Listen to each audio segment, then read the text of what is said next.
Right-hand drive.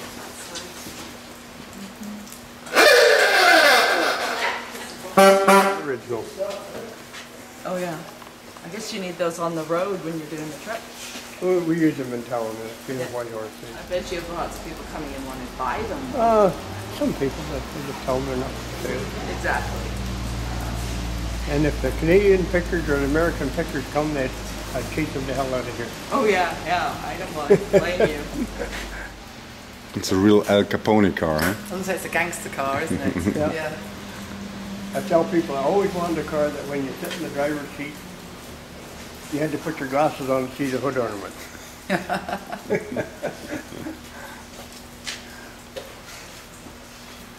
Wow, look at this one here. Yeah. So what was life like 60 years ago here in Fort Nelson? That must have been quite, I mean, you must have seen lots of changes. Yeah, like especially the highway, and like we were 25 or 50 miles south of here for the first 20 years, just a maintenance camp. And yeah, there wasn't much in town.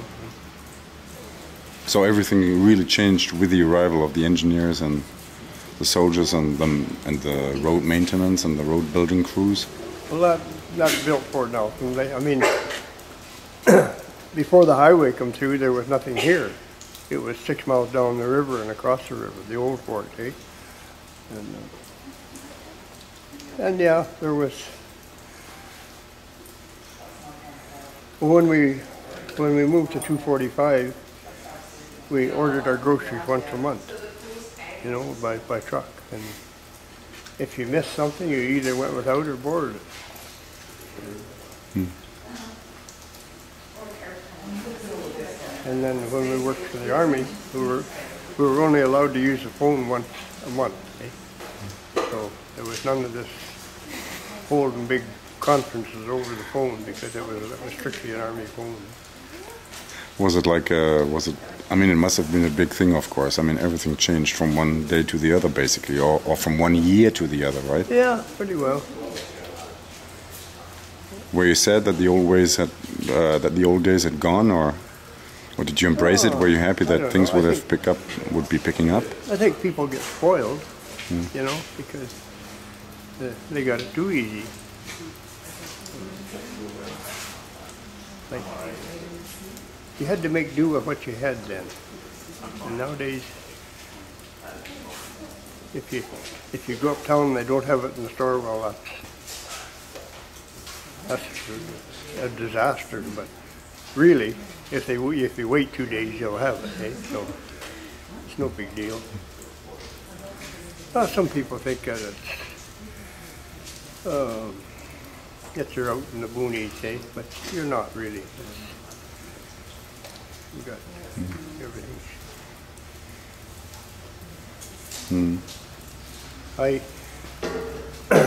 If I go to Edmonton or Red Deer or Calgary, I can only stand about 3 days, and then I got to get back to civilization. It's a zoo out there. Which is here, right? Yeah, this is civilization. It's not in the city. Yeah. No, it's a zoo. I go to the Red Deer swap meet every year. That's old car swap meet. I can't wait to get back. Maybe I'm old-fashioned or something. Set my way. So they're all running like, and do you take them out from time to time? Well, like once a year we have 12 of them in the parade. We got to Fort Simpson, it was 20 below zero.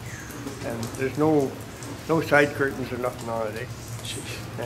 And there was no road, you just took a bush trail like a bush trail. Well, there was some like cat trail and some trucks that used it, but no vehicles like that.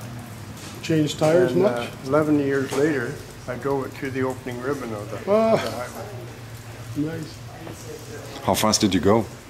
Pardon? How fast could you go? Oh, we probably only averaged about 10 miles an hour because it's 354 miles across there. Wow. Fascinating. I would imagine that people's reaction when you met people on the road, or like There was loggers nobody or on- nobody trappers, on the road. there was nobody, huh? No, no, we never met. The first.